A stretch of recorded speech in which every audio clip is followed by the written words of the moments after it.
امام غزالی رحمۃ اللہ تعالیٰ علیہ فرماتے ہیں جب تو مخلص ہوتا ہے تو اللہ تیرے عمل کو قوت دے دیتا ہے۔ آپ نے ایک واقعہ لکھا ہے، ایک آدمی تھا تو اس نے دیکھا کہ اس کے شہر کے اندر ایک بہت پرانا درخت ہے، تو لوگ اس درخت کی پوجا کرنے لگ گئے۔ اس بندے کو بڑا جلال آیا، نیک آدمی تھا، اس نے کلہاڑا رکھا کندھے پہ، آج میں درخت کاٹوں گا۔ چلا گیا، جب پہنچا نا درخت کاٹنے کے لیے تو اس نے، ابھی وہ چوک میں تھا کہ ایک شخص ملا اسے، اس نے کہا میں نہیں کاٹنے دوں گا۔ کہا تو کون ہے؟ میں تو کاٹوں گا۔ کہا تو نہیں نہ کرتا اس کی پوجا، دنیا کرتی ہے، تجھے کیا لگے؟ معاذ اللہ، یہ بھی وسوسہ ہے نا، تجھے کیا لگے؟ اور ذرا بحث زیادہ ہوئی تو وہ سمجھ گیا کہ یہ شیطان ہے مجھے منع کرنے والا۔ اب اس نے کیا کیا؟ میں نہیں کاٹنے دیتا۔ کہا نہیں میں کاٹوں گا۔ بار بار دل سے خیال آتا کہ یہ شیطان لگتا ہے، لیکن وہ انسانی شکل میں تھا، بات واضح نہ ہو سکی، بحث ہو گئی، یہاں تک کہ تلخی ہوئی، تلخی آگے بڑھی تو ہاتھا پائی ہوئی۔ اس نیک آدمی نے الٹے ہاتھ سے اس شیطان کو پکڑا اور زمین پر پٹخ مارا، بچھاڑ دیا، اور کلہاڑی لے کے کہنے لگا پہلے تیرا گلا کاٹوں گا پھر درخت کاٹوں گا۔ امام غزالی کہتے ہیں کہ وہ شیطان انسانی شکل میں اندر سے بولا، کہنے لگا اگر تو مجھے چھوڑ دے تو تیرا ایک فائدہ کر دیتا ہوں۔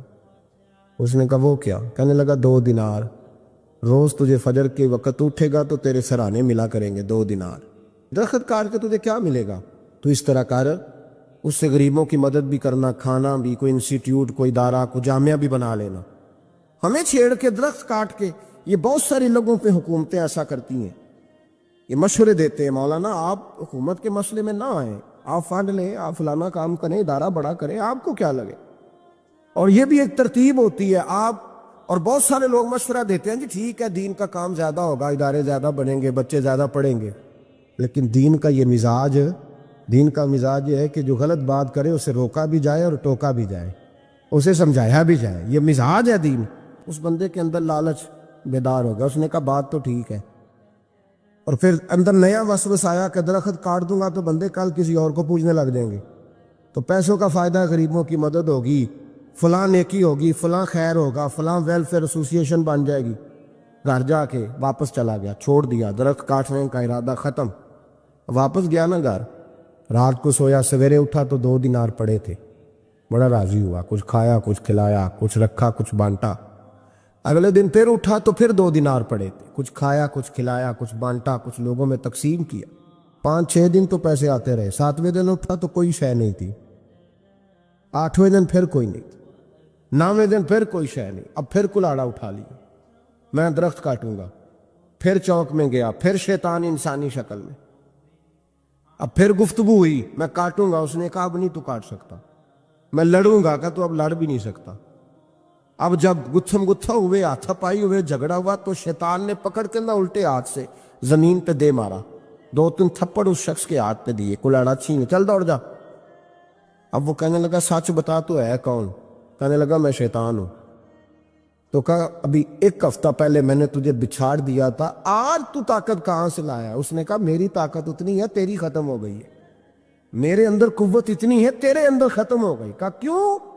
تو شیطان کہنے لگا جب تو 1 ہفتہ پہلے آیا تھا تو رضا الہی کے لیے آیا تھا، آج تو اس لیے آیا ہے، اس لیے آج تو آیا ہے کہ تجھے 2 دینار نہیں ملے۔ آج تیری جنگ دیناروں کی ہے، آج تیرا رٹا دیناروں کا امت مسلمہ کے ساتھ، اس لیے خدائی طاقتیں معاذ اللہ روٹھ گئی ہیں کہ ان کا رٹا دیناروں کا ہے، ان کا جھگڑا دیناروں کا ہے۔ صحابہ کرام علیہم رضوان کے رٹے دیناروں کے نہیں تھے، وہ دین کے ساتھ مخلص تھے، تو جس میدان میں نعرہ لگاتے تھے اللہ کی مدد ان کے شامل حال ہو جاتی۔ انہیں کہیں پسپائی نظر، میرے جیسے خطیب روزانہ تقریریں کرتے ہیں، سالوں بیت گئے، انقلاب نہیں۔ کیوں؟ اس لیے کہ رٹا جب تک ذات کا ہوتا ہے انقلاب نہیں آتا، جب ذات الہی اور رضا الہی سامنے ہوتی ہے پھر اس میں اخلاص ہوتا ہے، تو پھر اس کی تاثیر ہوتی ہے، پھر اثر بن کے جملے دلوں میں اتر پر ہے۔ اس لیے حضور نے فرمایا ہے کہ اللہ نہ تمہاری جیب دیکھتا ہے نہ چہرہ دیکھتا ہے، وَلَٰكِن يَنْظُرُ إِلَىٰ قُلُوبِكُمْ، وہ جب دیکھتا ہے تمہارے دل دیکھتا ہے۔ جب انسان راضی بالرضا رہنے لگتا ہے نا، پھر وہ ہر روز نماز پڑھ کے تکلیف نہیں اسے ہوتی، پھر روز درود شریف پڑھ کے وہ یہ نہیں کہتا کہ چلو 2-4 چھٹیاں بھی کر لیں، پھر روزانہ تلاوت کر کے اسے کہیں دقت محسوس نہیں ہوتی، چونکہ اب وہ چاہتا ہے کہ جس حال میں میرا رب رسول مجھے رکھیں گے، جو حکم دیں گے، میں نے اس سے کوئی تنگی محسوس نہیں کرنی، میں نے اس کے مطابق چلنا۔ اور قرآن مجید نے ایک نیا انداز اختیار کیا سورہ مائدہ کے اندر، اس کی آیت نمبر 119 ہے۔ اللہ کریم نے فرمایا رضی اللہ عنہم ورضوا عنہ، صحابہ کی بات ہو رہی ہے، فرمایا وہ اللہ سے راضی ہے اور اللہ ان سے راضی ہے۔ حضرت سیدنا موسیٰ علیہ السلام نے عرض کی کوہ طور پہ جا کے، مولا میری قوم پوچھتی ہے کہ کوئی ایسا کام بتا جو ہم کریں تو ہم سے راضی ہو جائے۔ حضرت موسیٰ کی قوم کا خیال تھا کہ تہجد کا حکم آئے گا تو پڑھیں گے، صدقات کا حکم آئے گا تو دیں گے، جہاد کی بات ہوگی تو کریں گے۔ کچھ جو نیک لوگ تھے ان میں سے انہوں نے یہ پیغام دیا کہ مالک ہمیں بتائے کہ وہ کس کام پہ راضی ہوتا ہے، ہم وہ کام کریں تاکہ اللہ ہم سے راضی ہو جائے۔ حضرت موسیٰ کلیم کہتے ہیں میں نے عرض کی مولا میری قوم پوچھتی ہے کہ کون سا ایسا کام کریں کہ تو راضی ہو جائے، تو رب کریم نے ارشاد فرمایا موسیٰ کہتے میرا خیال تھا کوئی لسٹ ملے گی، لیکن مالک نے ایک جملہ کہا، ایک جملہ، اور تفسیروں کے دریا بہا دیے۔ عرش کے مالک نے فرمایا موسیٰ ان سے کہو جا کے کہ وہ مجھ سے راضی ہو جائے، میں ان سے راضی ہو جاؤں گا، مجھ سے راضی ہو جائے۔ بندے اللہ سے راضی ہی نہیں راضی ہوتے۔ امام غزالی سے کسی نے پوچھا تھا، امام غزالی سے، کہ حضور اللہ کا بندے سے راضی ہونا کمال ہے یا بندے کا اللہ سے راضی ہونا کمال ہے؟ تو امام غزالی مسکرائے، فرمانے لگے رب تو بڑا ہی مہربان ہے، وہ تو بڑی جلدی راضی ہو جاتا ہے، وہ تو مسجد میں آ کے توبہ کرے تو اللہ راضی، کسی یتیم کے سر پہ ہاتھ پھیرو تو اللہ راضی، وہ تو کسی اندھے کو رستہ دکھایا تو اللہ راضی ہو گیا، وہ تو طوائف نے کتے کو پانی پلایا تو اللہ۔ امام صاحب فرمانے لگے یہ بندہ ہے جو اللہ سے راضی نہیں ہوتا، جس کے پاس اولاد نہیں وہ کہتا ہے چلو ایک بیٹی مل جائے تو میں راضی ہوں، بیٹی مل گئی تو کہتا اب ایک بیٹا بھی ملے تو پھر راضی ہوں، پھر کہتا ہے یہ دونوں اچھی تعلیم حاصل کر لے تو پھر میں راضی ہوں، پھر کہتا ہے یہ بہت زیادہ پیسے کمائے تو پھر میں راضی ہوں۔ بہرحال راضی ہوتا، لیکن جو راضی ہو جاتا ہے نا، اللہ اکبر، جو اللہ سے راضی سکھی بڑا رہتا ہے، سکون میں بڑا رہتا ہے، مطمئن بڑا رہتا ہے، جو سمجھ لیتا ہے نا کہ جو میرے رب نے بہتر سمجھا وہ میرے اللہ نے مجھے۔ میں کبھی کبھی سوچتا ہوں کہ یار حضرت بلال حبشی نے کوئی عہدہ نہیں مانگا ساری زندگی، انہوں نے نہیں کہا مجھے بھی ایک صوبے کا گورنر بناؤ میری بھی خدمات ہے، مجھے بھی وزیر خزانہ بناؤ میرا بھی کچھ بنتا ہے۔ ایک دفعہ نہیں کہا سیدنا بلال حبشی رضی اللہ تعالیٰ عنہ نے کہ میری بھی کوئی ڈیوٹی ایسی ہونی چاہیے کہ مجھے چلو سپہ سالار ہی بنا دیا جائے۔ ساری زندگی مسجد میں جھاڑو دیا تو اسی پہ راضی رہے، ساری زندگی محبوب کے مہمانوں کا لنگر پکایا تو اسی پہ راضی رہے، ساری زندگی میرے محبوب علیہ السلام کے بچوں کی نوکری کی تو اسی پہ راضی رہے، راضی بالرضا رہے۔ حدیث پاک سنیے، نبی پاک علیہ السلام نے ایک دن صحابہ سے پوچھا کہ تم کیا سمجھتے ہو، اپنے دل کو جب پوچھتے ہو، دل پہ توجہ کرتے ہو تو کیا جانتے ہو؟ تو صحابہ عرض کرنے لگے یا رسول اللہ جب ہم اپنے دل پہ توجہ کرتے ہیں تو ہم سمجھتے ہیں کہ اللہ نے ہمیں ایمان عطا فرمایا ہے۔ تو حضور نے فرمایا تمہارے ایمان کی دلیل کیا ہے؟ ایمان کی کوئی دلیل بھی تو ہوتی ہے نا، ہمارے زمانے میں تو کوئی دلیل نہیں، نماز نہیں پڑھتا پھر بھی میں مسلمان ہوں، روزہ نہیں رکھتا پھر بھی مسلمان، جھوٹ صبح سے شام تک، کہتا خبردار کسی نے مجھے ذرا بھی بات کی سب سے بڑا مسلمان میں ہی ہوں، بددیانتی، دھوکہ، فریب، فرار، لیکن خبردار کسی نے کوئی بات کی سب سے بڑا مفتی میں ہی ہوں۔ جرم سارے پائے جاتے، دلیل کیا ہے بھائی؟ اگر دیکھیں نا، اگر درخت ہے تو دلیل یہ ہے کہ پھل بھی ہے، شاخیں بھی ہیں، لیکن تو صاحب ایمان ہے تو دلیل کیا ہے؟ تو نبی پاک صلی اللہ علیہ وسلم نے صحابہ سے پوچھا کہ تم ایماندار ہو تو دلیل دو۔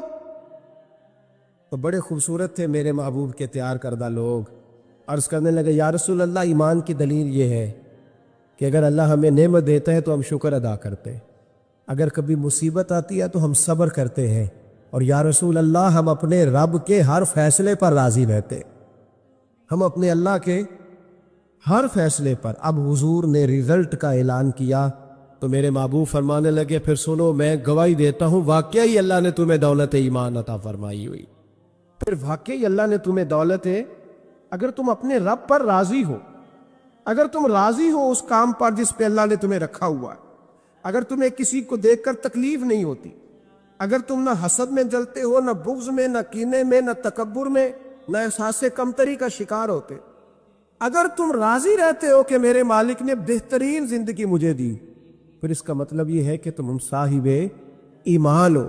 ہمارے زمانے میں لوگوں کی وہ تکلیفیں، صبر نہیں ہے، سکون نہیں ہے، بے چینی سی ہے، بے قراری سی ہے، معاشرے میں ایک عجیب سی ہلچل ہے۔ ہر آدمی سمجھتا ہے کہ وہ سامنے والا جو شخص ہے نا وہ بڑا سکھی ہے اور میں بڑی تکلیف میں ہوں۔ میں رات اپنے پیر بھائیوں کو سمجھا رہا تھا، میں کہہ رہا تھا یاد رکھنا جس آدمی کا عہدہ بڑا ہوتا ہے نا اس کا زخم بھی بڑا گہرا ہوتا ہے، اس کا زخم بھی بڑا، ہاں وہ کسی شاعر نے، شعر اردو کا ہے اور تھوڑا وقی تھا شاعر بھی، تو بات بھی اس کی تھوڑی وقی ہے، چلیں آپ سیانے لوگ ہیں آپ کی سمجھ میں آ ہی جائے گی۔ اس نے کہا تھا کہ ہجوم غم میں بھی توہین نے ضبط غم نہ ہوئی، ہجوم غم میں بھی توہین نے ضبط غم نہ ہوئی، ہم اس احتیاط سے روئے کہ آنکھ نم نہ ہوئی۔ لوگوں کو نہیں پتہ چلا کہ ہم رو رہے ہیں، ہم نے واہ ویلا کر کے دنیا، ہم اس احتیاط سے روئے کہ ہماری آنکھ نم نہ ہوئی۔ ہم نے واہ ویلا کر کے نہیں بتایا کہ بڑی دقت میں، ہم نے اپنے آپ کو محفوظ رکھا، ضبط میں رکھا، حوصلے میں رکھا، اللہ کی رضا پہ راضی رہے، اپنے آپ کو اپنے رب کی رضا پر۔ میرے نبی پاک صلی اللہ تعالی علیہ وسلم نے فرمایا کہ قیامت کے دن میری امت کا ایک گروہ ایسا ہوگا جسے اللہ تبارک و تعالیٰ اس طرح جنت میں پہنچا دے گا جیسے کوئی بندہ اڑ کے جنت میں چلا جاتا ہے۔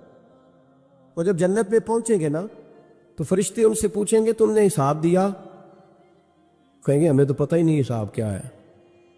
پل صراط سے گزرے، کہیں گے خبر ہی نہیں پل صراط کہاں ہے، تو یہاں کیسے آ گئے؟ کہیں گے اللہ کے فضل سے، اللہ کے فضل سے۔ تو کہا بتاؤ تو صحیح تمہاری نیکی کیا تھی؟ تو کہیں گے دو باتیں تھیں، ایک تو ہم اللہ کے حلال کو حلال جانتے تھے، رب کے حرام کو حرام جانتے تھے، اور دوسرا یہ تھا کہ ہم اللہ کے ہر فیصلے پہ راضی رہتے تھے، اللہ کے ہر فیصلے پہ۔ تو جو رب کریم کی رضا پہ راضی رہے پھر اسے کسی حساب کتاب کا سامنا نہیں کرنا پڑے گا، پھر اسے پل صراط کی دشوار گزار گھاٹیوں کا سامنا نہیں کرنا پڑے گا۔ شرط یہ ہے کہ وہ اللہ کی رضا پہ راضی رہے، وہ اللہ کے فیصلے کو بصیر و چشم مانے، وہ عاجزی اور انکساری کے ساتھ گردن جھکا دے اپنے مالک کے فیصلوں پر، جھکا دے۔ اللہ نے حضرت ابراہیم کو اولاد نہیں دی، پھر زمانے کے بعد دی، پھر دینے کے بعد کہا کہ جاؤ وادی غیر ذی زرع ان میں چھوڑ کے آؤ۔ سخت گرمیاں ہو جائے تو لوگ بچوں کو سکول نہیں بھیجتے، چھٹیوں کا اعلان ہو جاتا ہے، لیکن حضرت ابراہیم چھوڑ آئے بچہ، اور بچہ ایک تو بچہ اللہ تعالیٰ روٹین میں دیتا ہے تو اس کی قدر و منزلت اور ہوتی ہے، اور ایک بندہ بڑی دعاؤں التجاؤں خواہشات کے بعد لیتا ہے، اس کی قدر و منزلت۔ وہ بچہ جو بڑی دعاؤں کے بعد لیا، کہا چھوڑ آؤ، کوئی کھانا نہیں، پانی نہیں، دانا نہیں، حضرت ابراہیم چھوڑ آئے۔ 13 سال اکٹھے رہنے کی اجازت نہ ملی، اور جب اجازت ملی تو کہا اب چھری اٹھاؤ اور بیٹے کی گردن پہ چلا دو۔ آپ اس کو آسان کام سمجھتے ہیں؟ اتنی تسلیم و رضا، ہر فیصلے پہ راضی ہونا، ہر فیصلے پہ۔ یہاں ہمارا حال یہ ہے کہ 2 منٹ کے لیے تکلیف آتی ہے تو لوگ واہ ویلا کرتے، شور بچاتے، کفر بولتے۔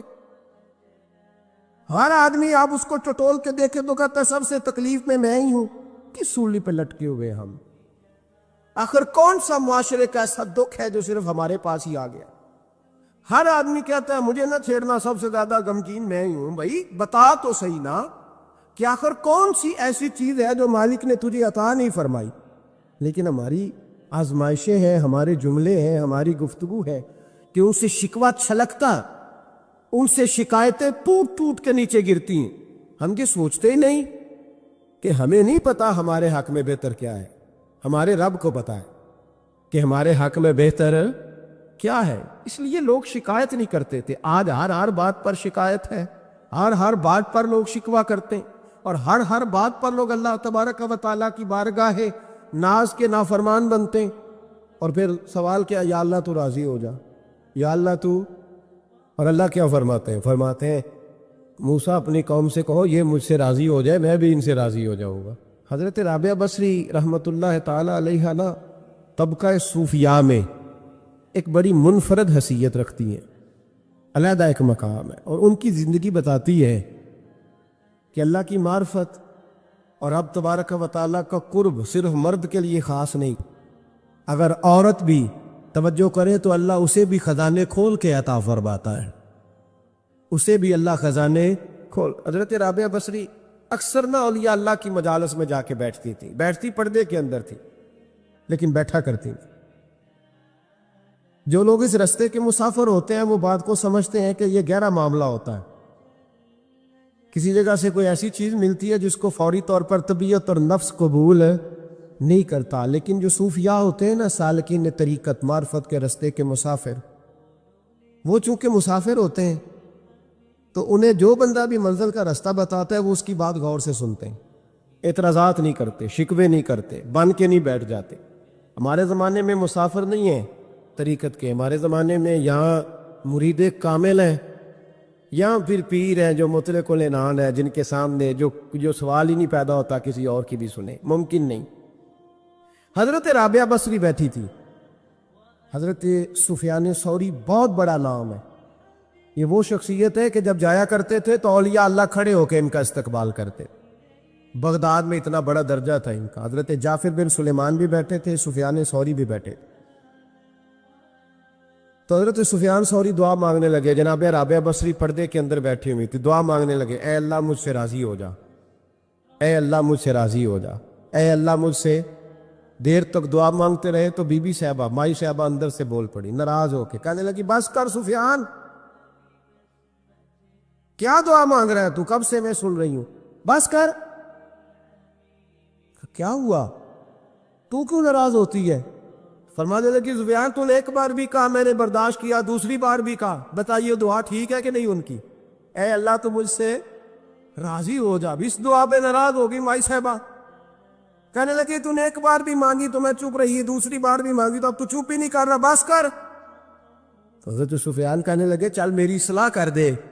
تو مائی صاحبہ کہنے لگی تو یہ تو کہہ رہا ہے یا اللہ راضی ہو جا، یا اللہ راضی ہو جا، پہلے تو بتا تو اللہ سے راضی ہے؟ پہلے اپنے نفس پر نظر ڈالنا، تو راضی ہے؟ روز نہیں مانگتا کہ 2 کروڑ چاہیے، 6 کروڑ چاہیے، انسان کا نفس روز نہیں کہتا بڑی گاڑی چاہیے، روز نہیں کہتا میرے بھی ٹھاٹ باٹ ہو، میں بھی بڑی گاڑی میں کھڑے ہو کے لوگوں کو ہاتھ لہرا کے لیڈر بنوں، روز نہیں کہتا میرا بھی بڑا نام ہو، پہلے بتا لا تو راضی ہے؟ حضرت سفیان ثوری نے جب بات سنی تو جھگڑا نہیں کیا بلکہ اللہ اکبر کہا اور چیخ مار کے رونے لگے، کہنے لگے رابعہ تو سچ کہتی ہے، ابھی تو میں اس منزل تک نہیں پہنچا کہ میں رب سے راضی ہو جاؤں تو میں اسے راضی کرنے چلا ہوں، تو سچ کہتی ہے۔ قریب ہی حضرت جعفر بن سلیمان بیٹھے تھے، وہ بی بی رابعہ کے پاس گئے، کہنے لگے مائی صاحبہ مجھے تو بتا دے آخر بندہ اللہ سے راضی ہوتا کب ہے، یہ منزل شروع کب ہوتی ہے؟ تو آپ فرمانے لگے اس وقت کہ بندے کا جو حال نعمت ملنے پہ ہوتا ہے نا، جب وہی حال اس کا مصیبت آنے پہ ہو تو پھر سمجھو وہ اپنے رب سے راضی ہو گیا، پھر وہ اپنے رب سے۔ یہاں لوگ راضی نہیں ہیں، نہ شریعت کے حکم پر راضی ہیں معاذ اللہ، نہ دین کے آنے پر راضی ہیں، نہ نفاذ شریعت پر راضی ہیں، نہ لوگ اپنے ہر معاملے میں۔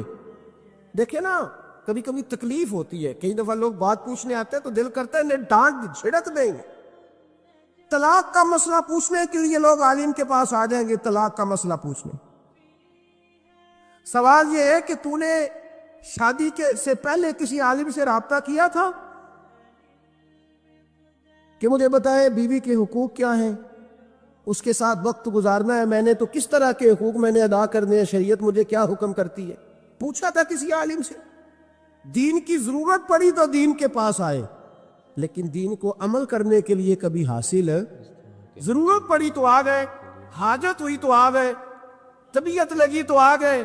میں درجنوں بار کہہ چکا ہوں کہ جب کسی آدمی کے پاس لاکھوں روپیہ ہوتا ہے تو کسی پیر کے پاس نہیں جاتا کہ حضرت صاحب بڑے پیسے ہیں بتائیں شکر کیسے ادا کروں، لیکن جب ذرا دقت آتی ہے، حالات خراب ہوتے ہیں تو ہر پیر کا دروازہ کھٹکھٹاتا ہے، کہتا ہے کوئی تعویذ دے دے۔ تو بتا جب تو تیرا دین کے ساتھ صرف تکلیف کا رشتہ ہے تو راضی بالرضا کب ہوگا؟ کب تو راضی ہوگا اپنے رب کے معاملات میں؟ کب تو راضی ہوگا؟ کئی دفعہ طبیعت میں تکلیف ہوتی، وہ حضرت صاحب حالات بڑے خراب ہوئے، پہلے آپ نے تعویذ دیا تھا تو صحیح ہو گیا، پھر خراب ہے، میں دوبارہ آ گیا، تو دل کرتا ہے ان سے کہنے سے کہ یار ہمارے ساتھ تمہارا رشتہ خراب حالاتوں کا ہی ہے، کبھی صحیح حالاتوں میں بھی آؤ نا، بڑے خوش حالات میں بھی آؤ کہ اب حالات بڑے اچھے ہیں، ہم حاضر ہیں، کوئی حکم کرے۔ خدا را راضی بالرضا رہنا سیکھے۔ انس بن مالک رضی اللہ تعالیٰ عنہ کہتے ہیں 10 سال حضور کی بارگاہ میں رہا، 10 سال، اور 10 سال میں نے حضور کے گھر میں نوکری کی۔ کہتے ہیں نبی پاک نے کبھی مجھے اف تک نہیں کہا۔ ہمارا اپنا بچہ جو ہوتا ہے نا بیٹا، اور 10 دنوں میں شاید سینکڑوں دفعہ سن لے یہ کیا کیا ہے وہ کیا، کہتے 10 سال حضور نے مجھے، کہتے میں نے ایک دن بڑا نقصان کر دیا، کوئی بڑی چیز مجھ سے ٹوٹ گئی، بڑا نقصان ہو گیا، تو فرماتے ہیں کہ نبی پاک صلی اللہ علیہ وسلم کی ایک زوجہ محترمہ مجھ پر جلال کرنے لگی، اور ان کا جلال بالکل بجا تھا، ان کا غصہ بالکل ٹھیک تھا، اس لیے کہ میں نے واقعی بڑا نقصان کیا تھا۔ کہتے ہیں وہ جب جلال کرنے لگی نا تو محبوب تشریف لائے، کیا ہوا؟ کہا یا رسول اللہ یہ دیکھیں اس نے کتنی بڑی چیز توڑ دی۔ تو کہتے ہیں اب میرا خیال تھا کہ یہاں سے بھی مجھے ڈانٹ پڑنی ہے اور پڑنی چاہیے بھی، اس لیے کہ میں نے آج بڑا نقصان کیا ہے۔ لیکن کہتے ہیں محبوب میرے قریب آئے اور میرے کندھے پہ ہاتھ رکھا، زوجہ جلال میں تھیں، تو محبوب نے کیا خوبصورت جملہ کہا، ساری سوچ ہی بدلتی، فرمانے لگے اس کو نہ ڈانٹ، اس چیز کا ٹوٹنا میرے رب کی رضا تھی تو چیز ٹوٹ گئی ہے، یہ میرے رب کی رضا تھی تو یہ چیز اب یہ غریب ہے اس کا دل نہ توڑ، وہ ٹوٹ گیا، وہ جو ہونا تھا سو ہو گیا، اب چھوڑ، یہ میرے اللہ کی اس چیز کا اتنی دیر رہنا ہی ہمارے حق میں بہتر تھا، تو ٹوٹ گئی تو ختم۔ کہتے بڑا جلال تھا محبوب کی زوجہ کو، لیکن انہوں نے جب بات سنی تو پھر مصطفیٰ کریم کا گھرانہ، پھر حضور کی ازواج پاک، مومنوں کی مائیں، کہتے ہیں اسی وقت وہ بیٹھیں اور انہوں نے میری طرف بڑی شفقت کی نظروں سے دیکھا، اور ان کے غصے کو میں نے پیار میں بدلتے دیکھا۔ بھائی یاد رکھو اللہ کی رضا، پھر اس وقت 2-4 لاکھ کے لیے لوگوں کو ہارٹ اٹیک نہیں ہوتا، پھر 20-25 ہزار کے لیے بلڈ پریشر اپ ڈاؤن نہیں ہوتا جب بندہ اللہ کی رضا پہ راضی رہنے لگتا، پھر چھوٹی چھوٹی باتیں اس کے لیے سہانے روح نہیں بنتی، پھر ذرا ذرا سی بات اسے تکلیف نہیں دیتی، جب وہ اللہ تعالیٰ کی رضا پر راضی ہونے کا عادی ہو جاتا ہے تو پھر یہ چیزیں اس کے لیے باعث آزمائش۔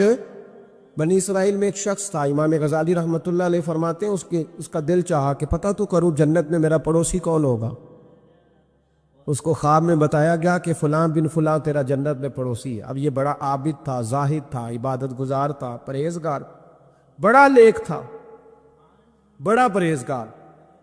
یہ سفر کر کے اس کے پاس گیا، اس کو جا کے کہنے لگا میں تیرا مہمان نہ بن جاؤں، 2-3 دن کا بن جاؤ۔ کہتے میں 3 دن اس کے ساتھ رہا، میں اس سے زیادہ نوافل پڑھتا تھا، زیادہ صدقات و خیرات کرتا تھا، زیادہ عبادات کرتا تھا، وہ تو میرے مقابلے میں کچھ بھی نہیں۔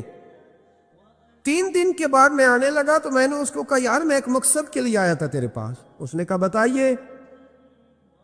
میں نے کہا کہ میرا آنے کا مقصد یہ تھا کہ میں دیکھوں تو کون سی ایسی عبادت کرتا ہے کہ جنت میں تو میرا پڑوسی بنے گا، لیکن تیری عبادات ریاضت میں تکبر نہیں کرتا، لیکن میں نے کوئی خاص چیز دیکھی نہیں، کوئی خاص بات ہے تو مجھے بتا دے۔ تو بندہ کہنے لگا کوئی خاص بات نہیں، ہاں ایک چھوٹی سی عادت ہے میرے اندر، چھوٹی سی عادت۔ بڑے لوگ کبھی بھی اپنی باتوں کو بڑا نہیں سمجھتے، کہ ایک چھوٹی سی عادت ہے۔ کہا وہ کون سی؟ تو وہ کہنے لگا اگر شدید گرمی ہو نا تو میں نے اپنے رب سے کبھی سردی نہیں مانگی، اور کبھی برف جمی ہو نا گلیوں میں تو میں نے اپنے رب سے کبھی گرمی نہیں مانگی۔ میں سمجھتا ہوں میرا رب مجھے دیتا ہی وہ ہے جو میرے حق میں بڑا بہتر ہوتا ہے۔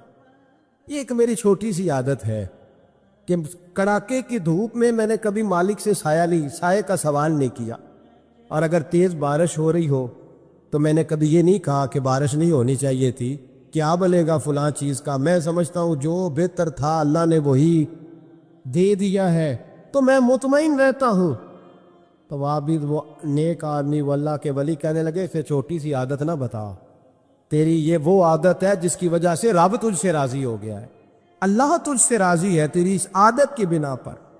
جب ہمارے مزاج میں یہ چیزیں آ جائیں گی نا کہ جو میرے حق میں بہتر تھا مالک نے مجھے وہ دے دیا ہے، پھر ہم ہر جگہ بیٹھنے کی تمنا نہیں کریں گے، پھر سامنے والے سے ہم حسد نہیں کریں گے، پھر ہم یہ نہیں چاہیں گے کہ اللہ کرے وہ مر جائے اور اس کی ہر چیز مجھے مل جائے، پھر ہمارا مزاج، پھر ہماری طبیعت یہ نہیں رہے، اللہ کی رضا پہ راضی رہے، مالک کے فیصلوں میں اپنے دل میں کوئی بوجھ محسوس نہ کریں، اپنی زندگی اللہ کے فیصلوں دیکھیں نا، جو ماں باپ اللہ نے بڑے اچھے سمجھے وہ ہمارے لیے پسند کیے، وہ اللہ نے ہمارے لیے جو اس نے ہمارے حق میں بڑے، جو بہن بھائی، اللہ کرے آپ کو سمجھ آئے، جو بہن بھائی اس نے ہمارے حق میں بڑے اچھے سمجھے وہی بہن بھائی اس نے ہمیں عطا کیے، جس بیوی کو اس نے ہمارے گھر کے گلشن میں بہتر سمجھا اس کو لا کے اس نے ہمارے آنگن میں بٹھایا، اور جو اولاد اس نے ہمارے لیے باعث افتخار سمجھی وہ اولاد اس نے ہمیں عطا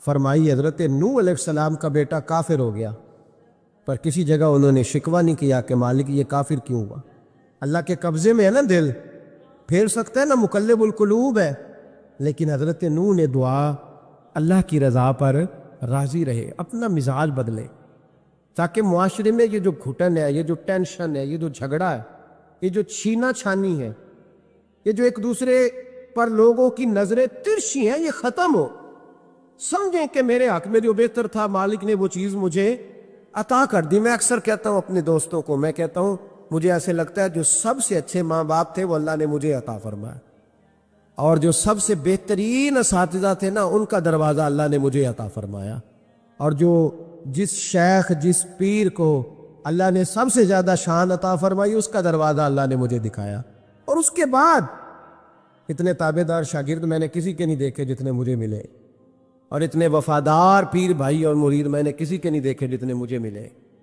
میں اس بات پر، اور میں بات اس لیے نہیں کر رہا، میں آپ کو دل کی گہرائی سے بات بتا رہا ہوں کہ یہ عنوان زندگی ہے، یہ روح زندگی ہے۔ میں کبھی کبھی بڑے ناز کے ساتھ سجدہ شکر ادا کرتا ہوں کہ ایک بہت بڑا خوش نصیب شخص ہوں۔ اب یہ بات صرف سوچنے کی ہے، 100 لوگوں میں سے اگر ان 2 پہ ہی بندہ غور کرے جو نافرمان ہے تو پھر زندگی آگے چل سکتی؟ تو 98 پر غور کیوں نہیں کرتا؟ تو 98 پر غور کیوں نہیں کرتا؟ اگر کسی شخص کے ساتھ تیرے 20 سال گزرے اور تو صرف اس ایک دن کو یاد رکھے جس دن میں اس نے تکلیف دی تھی تو پھر یہ تیری زیادتی ہے۔ تو باقی ان دنوں کو کیوں نہیں یاد رکھتا جن دنوں میں اس کے تیرے ساتھ محبت والا معاملہ فرمایا، خدمت والا، راضی دل رضا کا مزاج بنائے۔ یہ مسلمان کے ایمان کا حسن ہے، یہ مسلمان کے کردار کا کمال ہے، یہ مسلمان کی سوچ کا بلند معیار ہے، یہ مسلمان کا اعلیٰ مقام ہے۔ حضرت عبداللہ ابن عمر کا بیٹا بیمار ہو گیا، بڑے پیارے ہوتے ہیں نا بیٹے، آپ بڑے پریشان تھے، شدید پریشان۔ صحابہ کہتے ہیں ہم نے آپ کو بڑی تکلیف میں دیکھا، کبھی اس حکیم کے پاس، کبھی اس حکیم کے پاس، کبھی اس جگہ، کبھی اس جگہ۔ کچھ دنوں کے بعد بیٹا انتقال کر گیا، لیکن کہتے ہیں جب ہم تعزیت کے لیے گئے تو ہم نے ان کے چہرے پر بہت ساری سکون کو، بہت ساری راحت کو دیکھا۔ بیٹا انتقال کر گیا، جب وہ بیمار تھا تو پریشان تھے، اب جب انتقال کر گیا تو سکون میں۔ تو کہتے ہیں ہم نے ان سے سوال کیا کہ حضور اس وقت آپ پریشان تھے، انتقال کے بعد تو لوگ زیادہ پریشان ہوتے ہیں، اب آپ سکون میں ہیں۔ تو آپ فرمانے لگے جب تک میری ڈیوٹی تھی میں پریشان تھا، خدمت کر رہا تھا، نوکری کر رہا تھا، اب میں اسے اس کے پاس چھوڑ آیا ہوں جو مجھ سے بہت زیادہ اس کا خیال رکھنے والا ہے، جو مجھ سے کئی ہزار گنا بڑھ کے اس پر توجہ کرنے والا ہے۔ اب مجھے پریشانی، اب میرا قریب مجھ سے کہیں بڑھ کر اس کا خیال رکھے گا، اسے سکون دے گا، اسے راحت دے گا، اور میں اپنے رب کے فیصلے پر بڑا راضی ہوں۔ اس نے جو بہتر سمجھا اس نے میرے حق میں وہ فیصلہ۔ حضرت ابن وقاص رضی اللہ تعالیٰ عنہ بڑے مستجاب الدعوات بزرگ تھے، مستجاب الدعوات۔ حضرت عبداللہ بن صائب رضی اللہ تعالیٰ عنہ فرماتے میں حج کرنے گیا تو میں طواف وداع کرنے گیا، حج کا آخری رکن ہوتا ہے، پس آتا ہے نا آفاقی حاجی تو طواف وداع کرتا۔ کہتے جب میں طواف وداع کرنے گیا تو طواف وداع کے موقع پر میں نے دیکھا کہ جتنا رش حجر اسود کے پاس ہے اتنا ہی حضرت ابن وقاص کے پاس بھی ہے۔ شاید سمجھ نہیں ہے یہ آپ کو میری بات۔ حجر اسود کے پاس بہت بڑا رش ہوتا ہے، ہر آدمی کی خواہش ہوتی ہے بوسہ لینے کی، تو جتنے لوگ وہاں کھڑے تھے اتنے ہی لوگ حضرت سیدنا ابن وقاص رضی اللہ تعالیٰ عنہ کے پاس بھی کھڑے تھے۔ تو کہتے میں مجھے تعجب ہوا. عبداللہ بن صائب کہتے ہیں میں بھی ان کے پاس جا کے بیٹھ گیا تو میں نے دیکھا کہ وہ نابینا ہے, آنکھوں سے نظر نہیں آتا. لوگ ان کے پاس دعائیں کرانے آ رہے ہیں اور فرماتے میں نے عجیب حال دیکھا, بیمار ترین شخص ان کے سامنے آ کے بیٹھا, حضور میرے لیے دعا کر دیں. تو فرماتے انہوں نے دعا کے لیے ہاتھ اٹھایا تو وہیں اسی وقت میں نے دیکھا اللہ نے اس بندے کو شفا کا فرمایا. میں نے دیکھا مقروض دعا کرا رہے ہیں, بیمار, بے اولاد, جو بھی دعا ان سے کراتا اللہ اس کی حاجت کو پورا فرما دیتا. حضرت عبداللہ بن صائب کہتے ہیں میں شام تک بیٹھا رہا, ہر نماز کے بعد رش ہوتا, میں دیکھتا رہا. فرماتے ہیں شام ہو گئی, لوگ دعائیں کرا کے چلے گئے. جب مغرب کا وقت ہوا تو نابینا تھے, پھر بھی مجھ سے کہنے لگے عبداللہ ساری دنیا نے دعائیں کرائی ہیں, تو نے نہیں کرانی؟ تو صبح سے بیٹھا ہے بس دیکھے ہی جا رہا ہے, تو نے نہیں کوئی دعا کرانی؟ تو کہتے ہیں میں نے کہا حضور میں نے دعا نہیں کرانی, ایک سوال پوچھنا ہے. تو فرمانے لگے پوچھو. تو میں نے کہا حضور سارا زمانہ جو دعا کراتا ہے اور اللہ آپ کی قبول کرتا ہے, تو ایک دعا آپ اپنے لیے بھی کر لیں, اللہ آپ کو آنکھیں عطا فرما دے. مالک جو قبول کر رہا ہے تو ایک کر لے اپنے لیے بھی. میں گڈی تے ہتھ ڈور سجن دے, او جنج رکھے اونج رہنا, او جنج رکھے جنج رکھے اونج رہنا. واجب نہیں جی وچ شریعت مندہ خسم لو کہنے لگے ایک دعا اپنے لیے بھی کر لے. کہتے ہیں جب میں نے یہ کہا تو بن وقاص رو پڑے, اتنا روئے کہ ان کی ہج کی بند گئی. کہنے لگے نا, جب تک رب نے چاہا اس نے مجھے آنکھیں دی, اور اب اس نے بہتر سمجھا کہ میری آنکھیں نہ رہے تو اس نے جو بہتر سمجھا میرے لیے کر دیا. میرا مالک میرے حال سے آگاہ ہے اور میرے مالک کی حکمت ہے, اس نے مجھے جس حال میں رکھا ہے. اور فرمایا اگر اس نے مجھے اس حال میں رکھا ہے تو میں بھی اس حال پہ بڑا ہی راضی ہوں. میں اپنے مالک کے دیے ہوئے اس حال پر بڑا. مسلمان یہ سمجھ لے, اس پیغام کو پلے کے ساتھ باندھ لے. اگر اس نے جلد بازی دکھانی ہے, اگر اس نے بے راہ روی کرنی ہے, اگر اس نے اللہ تبارک و تعالیٰ کے فیصلوں میں مداخلت کرنی ہے, پھر یہ تو ممکن ہی نہیں. یہ ہو سکتا اس لیے کہ اس کی لگامیں کسی اور کے پاس ہیں, اس کے فیصلوں کا اختیار کسی اور کے پاس ہے. اپنے آپ کو اپنے مالک رضی اللہ عنہم ورضوا عنہ ذالک الفوز العظیم. اللہ فرماتا ہے میں ان سے راضی ہوں, وہ مجھ سے راضی ہیں, اور یہ بہت بڑی کامیابی. اپنی زندگی میں اللہ کے فیصلوں پر راضی ہونا سیکھیں, راضی ہونا سیکھیں. رب کریم کے فیصلوں پہ راضی ہونے کی عادت بنے گی تو ایمان مضبوط ہوگا, توکل مضبوط ہوگا, اللہ تبارک و تعالیٰ کی ذات پر بھروسہ مضبوط ہوگا, حضور کی غلامی میں پختگی آئے گی, شب و روز سکون کے ساتھ گزریں گے, زندگی اطمینان والی ہو جائے. بہت سارے لوگ ایسے ہوں گے جو آپ کو رشک کی نظر سے دیکھیں گے. شرط یہ ہے کہ یہ ارادہ کر لے, یہ ذہن بنا لے کہ جو میرے حق میں بہتر تھا میرے رب نے مجھے عطا فرما دیا, اور جو اللہ نے مجھے نہیں نہ دیا وہ میرے حق میں بہتر نہیں تھا. اس ارادے کو جب آپ پختہ کریں گے پھر ایمان آپ کو بڑی لذت دے گا, دین آپ کو بڑا سکون دے گا. اللہ سمجھنے کی توفیق عطا فرمائے. آخر دعوانا